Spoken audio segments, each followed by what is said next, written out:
ఒక మనిషి accident, suicide, హత్య ఇలాంటి విషయాల్లో అనుమానాస్పద స్థితిలో మృతి చెందినప్పుడు పోస్టుమార్టంతో పాటు ఫోరెన్సిక్ రిపోర్ట్ చాలా కీలకంగా మారుతుంది. అసలు పోస్టుమార్టం ఎలా చేస్తారు, ఫోరెన్సిక్ రిపోర్ట్ ఎలా తయారు చేస్తారు, ఏ విధంగా కేసుకి ఉపయోగపడుతుందో తెలుసుకుందాం. ప్రస్తుతం మనతో పాటు forensic medicine associate professor Vasant Nayak గారు ఉన్నారు. సార్ చెప్పండి, చాలా కేసెస్లో పోస్టుమార్టం కీలకంగా మారుతుంది.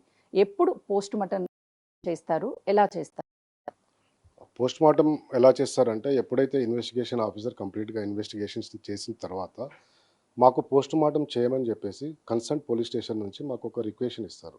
అలాగే దానికి సంబంధించిన డాక్యుమెంటేషన్స్ అంటే పంచనామా కానీ, సపోజ్ హాస్పిటల్లో డెత్ అయితే దానికి సంబంధించిన డాక్యుమెంటేషన్స్ కానీ, ఇంకేమన్నా అదర్ దెన్ అతని ఇన్వెస్టిగేషన్స్లో ఏమన్నా ఎనీ ఎవిడెన్సెస్ అంటే డాక్యుమెంటేషన్స్ దొరికితే దానికి కూడా జతపరిచి మాకు ఇస్తారు. రిక్వెషన్ ఇచ్చిన తర్వాతనే మేము టైమ్ ఆఫ్ రిక్వెషన్ తీసుకొని ఆ తర్వాత మేము పోస్ట్ మార్టం చేయడానికి ముందుకు వెళ్ళాల్సి వస్తుంది. సార్, పోస్టుమార్టం చేసేటప్పుడు వయసు ఏమన్నా క్యాలిక్యులేట్ చేస్తారా? అసలు ఎలా చనిపోయినటువంటి మనిషి ఎవరు, ఏమైంది అని ఎలా ఐడెంటిటీ చేస్తారు? మామూలుగా పోస్ట్ మార్టం చేసినప్పుడు ఏంటంటే ఇందులో రెండు రకాలుగా ఉంటాయండి, known body, unknown body. Known బాడీకి ఏంటంటే ఒక రేంజ్ ఆఫ్ ఏజ్ని ఇస్తారు. అదే అన్నోన్ బాడీకి అయితే రేంజ్ ఆఫ్ ఏజ్ని ఇస్తారు. ఆ నోన్ బాడీ చేసిన వాళ్ళు ఐడెంటిఫై అయిపోతుంది, ప్లస్ పర్సన్ని కూడా ఐడెంటిఫై చేస్తారు. అప్పుడు ఆ తర్వాత అన్నోన్ బాడీకి అయితే వాళ్ళు ఏం చేస్తారంటే సర్టెన్ సో ప్లేస్లో చనిపోయిండు, ఆ పర్సన్ని బట్టి అతని యొక్క అపియరెన్స్ని బట్టి ఏజ్ ఎస్టిమేషన్ చేస్తాం. సో మామూలుగా లైవ్లో మా దగ్గర ఏజ్ ఎస్టిమేషన్ వేరు ఉంటుంది, అది మేము ఏజ్ డిటర్మినేషన్ అంటాము. డెత్ అయిన తర్వాత వాళ్ళు వాళ్ళ యొక్క అపీరెన్స్ని బట్టి ఏజ్ డిటర్మినేషన్, వాళ్ళ దగ్గర ఏమైనా ఎవిడెన్సెస్ దొరికితే దాన్ని బట్టి కూడా ఏజ్ని మేము కన్ఫర్మ్ చేస్తాము. అది పోలీస్ వాళ్ళు ఇన్వెస్టిగేషన్ ఆఫీసర్ ఆల్రెడీ మాకు టోటల్గా డీటెయిల్స్ అన్ని రాసి ఇచ్చిన తర్వాతనే పోస్ట్ మార్టం చేస్తాం. అంటే మీరు అన్నట్టు నోను అన్నోన్ పర్సన్స్ ఉంటారు. చాలా కేసెస్లో ఎవరో చంపేస్తారు, బయట 3-4 months బ్యాక్ తర్వాత మొత్తం డీకంపోజ్ అయ్యి ఓన్లీ బోన్స్ దొరుకుతాయి. అప్పుడు ఆ పర్సన్ మేల్ ఆర్ ఫీమేల్, వాళ్ళ వయసుని ఇదంతా ఎలా క్యాలిక్యులేట్ చేసి ఆ పర్సన్ ఎవరు అని ఎలా ఐడెంటిఫై చేస్తారు సార్?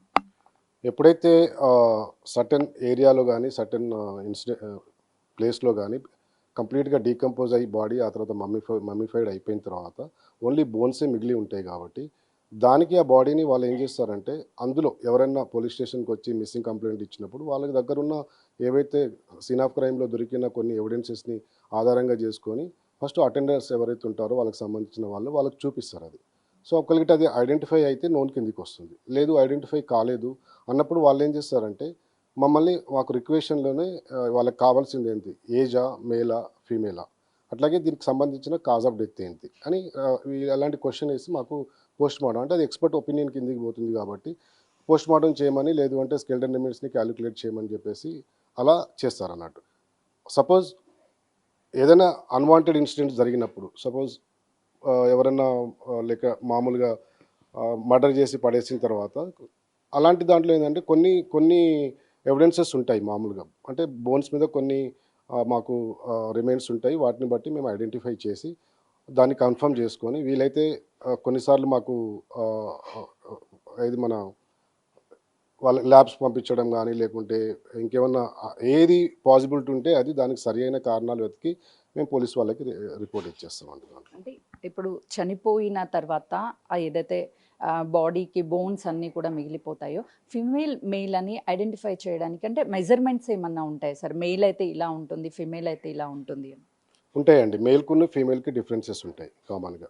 సో మేల్కి కొన్ని బోన్స్ ఉంటాయి, ఫీమేల్కి కొన్ని బోన్స్ ఉంటాయి. కొన్ని ప్రాపర్ అంటే ఏవైతే లాంగ్ బోన్స్లో కానీ, తర్వాత మామూలుగా స్కల్ బోన్లో కానీ, పెల్విక్ బోన్లో కానీ ఇలాంటి డిఫరెన్సెస్ని బట్టి మేము మేల్ ఆర్ ఫీమేల్ అని చెప్తాము. అట్లాగే ఏజ్ని కూడా ఏం చేస్తామంటే లాంగ్ బోన్స్ని క్యాలిక్యులేట్ చేసి కొన్నిసార్లు పీస్ ఆఫ్ బోన్ దొరికినా కానీ దాన్ని మేము ఒక టెస్టోమెట్రీ, దానికి కామన్ ఆస్టియోమెట్రీ మెథడ్ కింద దాన్ని మెజర్ చేసి దాంట్లో కూడా దాన్ని ఏజ్ని బట్టి చెప్తాము. ఇలా కామన్గా డిఫరెన్సెస్ ఉంటాయి, మేల్కి అండ్ ఫీమేల్కి ఇద్దరికి డిఫరెన్సెస్ ఉంటాయి. అలాంటి డిఫరెన్స్ని మేము రెండు రకాలుగా టైం టేబుల్ చేసుకొని దాంట్లో ఏదైతే ఎక్కువ మేల్ సైడ్ వెళ్తుందో దాన్ని మేల్గా కన్వర్ట్ చేసుకుంటాము, ఫీమేల్ అయితే ఫీమేల్కి. అంటే there is a difference between male and female, రెండు బోన్స్లలో డిఫరెన్స్ ఉంటుంది, దాన్ని బట్టే కన్ఫర్మ్ చేస్తాం మేల్ ఆర్ ఫీమేల్ అని. ఇప్పుడు మీరు మెయిల్ ఆర్ ఫిమేల్ ఏజ్ ఇవన్నీ కూడా ఐడెంటిఫై చేస్తారు. ఆ తర్వాత వాళ్ళు ఎలా చనిపోయారు అన్న విషయాన్ని, ఎవరు చంపారా, లేదంటే వాళ్ళు పాయిజన్ తీసుకున్నారా, ఇలాంటివన్నీ డిఫరెంట్ టైప్స్ ఆఫ్ ఎంక్వైరీ చేసేటప్పుడు మీరు వాళ్ళ శరీర భాగాల నుంచి ఏం కలెక్ట్ చేస్తారు సార్? కామన్గా ఏంటంటే మేము దీంట్లో సపోజ్ బాడీ ఎలా అంటే ఫ్రెష్ బాడీ ఉంది అనుకోండి, విత్ ఇన్ 24 అవర్స్లో చనిపోయారు అనుకోండి, దాంట్లో వాళ్ళు ఎట్లాగో మాకు రిక్వెషన్ ఇస్తారు, పోస్ట్ మార్టం చేస్తాం, దానికి సంబంధించిన బ్లడ్ కానీ యూరిన్ కానీ విజ్రా కానీ అన్నీ పెడతాము. అది ఫోరెన్సిక్ సైన్స్ ల్యాబొరేటరీకి పంపిస్తాము. లేదు ఒకలిగిట మీరు అన్నట్టు డీకంపోజ్డ్ అయిపోయింది బాడీ, లేదు అంటే మమ్మిఫైడ్ అయిపోయింది. సో దీంట్లో ఏంటంటే స్కెల్టన్ రిమైన్స్లో కామన్గా ఒక లాంగ్ వన్ డిఎన్ఏ అనాలిసిస్ పంపిస్తాము. కానీ ఇక్కడ మామూలుగా మమ్మిఫైడ్ బాడీ కానీ ఆర్గాన్స్ కూడా కంప్లీట్గా మమ్మిఫైడ్ అయిపోతాయి, ఆ తర్వాత లిక్విఫైడ్ కూడా అయిపోతాయి, టోటల్గా ఏమీ ఉండవు. సో అలాంటప్పుడు ఏం చేస్తామంటే మాకు ఎలాంటి సంబంధించిన క్లూస్ లేకున్నప్పుడు, అలాంటప్పుడు కంప్లీట్లీ హైలీ డీకంపోజ్డ్లో కొన్నిసార్లు ఇంజరీస్లో ఐడెంటిఫై చేయడం చాలా కష్టము. సో ఒక లీటర్ బోన్ మీద ఎలాంటి ఫ్రాక్చర్స్ కానీ, అంటే కొన్నిసార్లు ఏంటంటే depends on that environmental situation కూడా ఉంటుంది. బోన్స్ పక్కకి ఎనిమల్స్ తీసుకొని వెళ్ళిపోవచ్చు. టోటల్ బోన్స్ మాకు కంప్లీట్గా స్కెల్టన్ రిమైన్స్ మొత్తం దొరికితే తప్ప అది అదే ప్లేస్లో ఉంటే మేము దాంట్లో బోన్స్ మీద ఏమైనా ఇంజరీస్ ఉన్నాయా లేదా అని చెప్పడానికి ఛాన్సెస్ ఉంటాయి. కొన్ని సందర్భాల్లో ఆల్రెడీ బాడీని అంతా పాతి పెట్టేస్తారు, లేదు అంటే కాల్ చేస్తూ ఉంటారు. తర్వాత వాళ్ళు అనేక అనుమానాలు వ్యక్తం చేస్తూ ఉంటారు. కాజ్ ఆఫ్ డెత్ కరెక్ట్గా ఇవ్వలేదు, మళ్ళీ రీపోస్ట్ మార్టం చెయ్యాలి అని చెప్పేసి కోర్టుని ఆశ్రయిస్తుంటారు. కోర్టు కూడా కొన్ని సందర్భాల్లో జడ్జ్మెంట్ ఇస్తూ ఉంటుంది మీకు. అప్పుడు ఎలా చేస్తారు? ఓన్లీ బోన్స్ ఉన్నప్పుడు వాళ్ళు డ్రింక్ చేశారా, పాయిజన్ తీసుకున్నారా, ఆ బోన్స్ నుంచి ఎలా కలెక్ట్ చేస్తారు సార్? మామూలుగా ఏంటంటే ఇప్పుడు దాన్ని రీపోస్ట్ మార్టం అంటామండి మనము కామన్గా. సో పోస్ట్ మార్టం అయిన తర్వాత వాళ్ళకి if they are not satisfied with our cause of death, మళ్ళీ లేదు అంటే వాళ్ళకి ఇంకేమైనా అనుమానాలు ఉంటే వాళ్ళు మళ్ళీ కోర్టు త్రూ కానీ లీగల్గా వాళ్ళు ప్రొసీడ్ అయ్యి రీపోస్ట్ మార్టంకి వెళ్తారు. రీపోస్ట్ మార్టంలో కూడా ఒక టీమ్ ఆఫ్ డాక్టర్ని వాళ్ళు గవర్నమెంట్ తరపు నుంచి ఎంగేజ్ చేస్తారు. సపోజ్ ఒక్కొక్క కాలేజ్ నుంచి సీనియర్ మోస్ట్ ప్రొఫెసర్స్ని కానీ అలా వాళ్ళు ఏది మన డిప్యూటేట్ చేస్తారు. అది ఫస్ట్ ప్రొసీజర్. దాంట్లో ఏంటంటే సపోజ్ ఇంతకుముందు మీరు అన్నట్టు కాల్ చేసిన దానికి వేరు, తర్వాత పూర్తి చేసిన దానికి వేరు. కాల్ చేసిన దాంట్లో ఏంటంటే ఆల్రెడీ టోటల్ బాడీ అంతా కాలిపోయి ఉంటుంది కాబట్టి we cannot do anything over there. And ఏదైతే పూర్తి చేసిన బాడీలో ఏంటంటే మళ్ళీ ఎగ్జిమేట్ చేస్తారు బాడీని, ఎగ్జిమేషన్ చేసి బాడీని, అంటే దాంట్లో ఏంటంటే ఎగ్జిమేషన్ చేయడానికి దానికి సంబంధించిన తహసీల్దార్ కానీ ఆర్డీఓ కానీ, ఇంకా ఎక్కువ అలిగేషన్ ఎక్కువ ఉంటే త్రూ గవర్నమెంట్ డిస్ట్రిక్ట్ కలెక్టర్ కానీ, లేదు అంటే కమిషనర్ ఆఫ్ పోలీస్ నుంచి వాళ్ళ దగ్గర నుంచి మాకు వీళ్ళు గవర్నమెంట్కి వీళ్ళు రిక్వెస్ట్ పెట్టుకున్నప్పుడు వాళ్ళ తరపు నుంచి మళ్ళీ ఇన్వెస్టిగేషన్ చేసి మాకు టీమ్ ఆఫ్ డాక్టర్స్ని అలా అలాట్ చేస్తారు కొన్ని సందర్భాలలో. అలాంటప్పుడు దాన్ని ఎగ్జిమేట్ చేసిన తర్వాత ఏదైతే కాజ్ ఆఫ్ డెత్ ఇంతకుముందు పోస్ట్ మార్టం చేసిన దానికి రెండింటిని కంపారిజన్ చేసుకుంటారు. ఒకవేళ వేరే అదర్ దెన్ ఫైండింగ్స్ ఉంటే క్లియర్ కట్గా రాసిస్తారు. అట్ ద సేమ్ టైం అక్కడ ఫస్ట్ పోస్ట్ మార్టం చేసిన డాక్టర్దే ఎక్కువ ఇంపార్టెన్స్ ఉంటుంది. ఒకవేళ అదర్ దెన్ ఫైండింగ్స్ ఉంటే కూడా వాళ్ళ రిపోర్ట్ వాళ్ళు ఇచ్చుకుంటారు, వీళ్ళ రిపోర్ట్ వీళ్ళు ఇచ్చుకుంటారు. ఫస్ట్ దానికి సెకండ్ దానికి పెద్దగా డిఫరెన్స్ ఏమి ఉండదు. మోస్ట్లీ కాజ్ ఆఫ్ డెత్ ఒకటే ఉంటుంది కాబట్టి ఇక్కడ ఎలాంటి మ్యానిపులేషన్ కానీ ఎలాంటి చేయడానికి ఏమి ఉండదు. ఎవరి ఫైండింగ్స్ వాళ్ళు ఇచ్చేసుకొని రిపోర్టు మళ్ళీ కన్సర్న్ పోలీస్ స్టేషన్ కానీ, కన్సర్న్ ఇన్వెస్టిగేషన్ ఆఫీసర్ కానీ, లేకుంటే కన్సర్న్ లీగల్ అథారిటీకి కానీ మళ్ళీ ఇచ్చేస్తారు. అది చాలా డెత్ కేసెస్ చూస్తే అక్కడ పిల్లలు కావచ్చు, పెద్దవాళ్ళు కావచ్చు, అనుమానాస్పద స్థితిలో చాలామంది చనిపోయి ఉంటారు. కానీ వాళ్ళు ఎలా చనిపోయారు ఏంటి అని చెప్పేసి వాళ్ళ బాడీ మీద ఉన్నటువంటి ఏవైనా గాయాలు కానీ, లేకపోతే గొంతు నులిమి చంపారా, దిండు పెట్టి చంపారా, లేకపోతే వేరే రకంగా చంపారా అనేది వీటిని ఎలా ఐడెంటిఫై చేస్తారు సార్?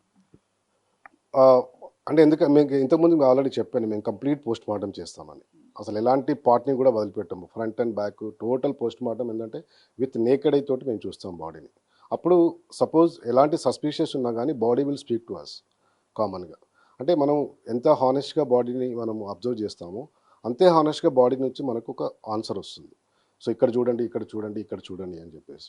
సో ప్రతి మైన్యూట్ చిన్న ఫైండింగ్స్ని కూడా మేము నోట్ డౌన్ చేసుకుంటాము.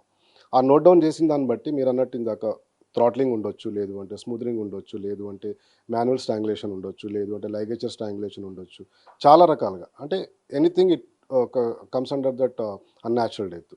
సో హోమిసైడ్ సంబంధించిన వాటన్నిటికీ మేము ప్రాపర్గా ఎగ్జామిన్ చేసి మా ఫైండింగ్స్ రాసి వాటికి సంబంధించిన కాజ్ ఆఫ్ డెత్ ఇస్తాము. ఆ చిన్న ఫైండింగ్స్ కూడా మేము ఐడెంటిఫై చేస్తాం. ఎందుకంటే body is with us. So బాడీని మేము ఎంతవరకు ఎగ్జామిన్ చేయాలో అంతవరకు చేస్తాము. కంప్లీట్ బాడీని టోటల్గా అంటే ఎక్స్టర్నల్ అపియరెన్స్ అంటే బట్టల దగ్గర నుంచి స్టార్ట్ చేస్తే టోటల్ బాడీ ఓపెన్ చేసిన తర్వాత we see each and every part of the body even though we don't even leave that fingers and nails and ఏది హెయిర్ దగ్గర నుంచి ఎక్కడ మేము వదిలిపెట్టాము. విత్ నేకెడ్ ఐ తోటి చూస్తూ చూస్తూ ఎక్కడో చోట body we will get something if it is un unnatural death, right. ఆ తర్వాత మళ్ళీ బాడీ క్యావిటీస్ని ఓపెన్ చేస్తాము. ఆ క్యావిటీస్లో కూడా మాకేమన్నా ఎలాంటి ఫైండింగ్స్ దొరికినా కానీ we will note it down and then we will decide the cause of death. So ఎలాంటి మైన్యూట్ థింగ్స్ని కూడా వదిలిపెట్టడం అండి, ఎందుకంటే బాడీ మాకు ఆల్రెడీ ఇచ్చేసారు. ఇచ్చేసి డిసీజ్డ్ బాడీ కంప్లీట్ ఇచ్చేసిన తర్వాత that is your duty to examine that body. So 100% we will examine that. Sir మనం చాలా మంది బయట చెప్తూ ఉంటారంటే వాళ్ళకి వాళ్ళు చెప్పుకుంటూ ఉంటారు, హ్యాంగ్ చేసుకుంటే ఇక్కడ మార్క్స్ ఉంటాయి, చేతితో నులిమితే ఇక్కడ మార్క్స్ ఉంటాయి అని చెప్తూ ఉంటారు కదా. అసలు ఎలా ఆ మార్క్స్ అనేవి ఎలా వేరియేషన్ ఏమి ఉంటాయి సార్? ఇందాక అది మీరు అన్నట్టు సూసైడ్ హోమిసైడ్ అంటాం దీన్ని. అంటే కామన్గా ఏంటంటే తనకు తాను హ్యాంగ్ చేసుకుంటేనేమో సూసైడ్ అంటాము, ఎవరైనా చంపి లైగేచర్ బిగించి చంపేస్తే దాన్ని హోమిసైడ్ అంటాము. సో ఇక్కడ కామన్గా ఏంటంటే ఎప్పుడైతే అతను ఏదైనా మెటీరియల్ తీసుకొని అంటే లైక్ చున్నీ కానీ సారీ కానీ రోప్ కానీ ఎలాంటి మెటీరియల్స్ అయినా కానీ యూజ్ చేసి ఎక్కడో ఒక సపోర్ట్ తీసుకొని దాన్ని మెడకేసుకొని కట్టుకొని ఆ తర్వాత అది కింద దూకేసి చనిపోతాడు, లైక్ సపోర్ట్ తీసుకొని. దాని ఇన్ప్రింట్ ఉంటుందండి అక్కడ. సపోజ్ ఏ మెటీరియల్ తీసుకుంటాడో దాని ప్రెజర్ మార్క్స్ ఉంటాయి అక్కడ. సపోజ్ సారీ తీసుకుంటే సారీ ప్రెజర్ మార్క్స్ ఇక్కడ ఉంటాయి, అంటే అక్కడ మీకు ప్రింట్ ఉంటుంది, లైగేచర్ ఇంప్రెషన్ ఉంటుంది. తర్వాత సపోజ్ రోప్ తీసుకుంటే రోప్ ఇంప్రెషన్ ఉంటుంది.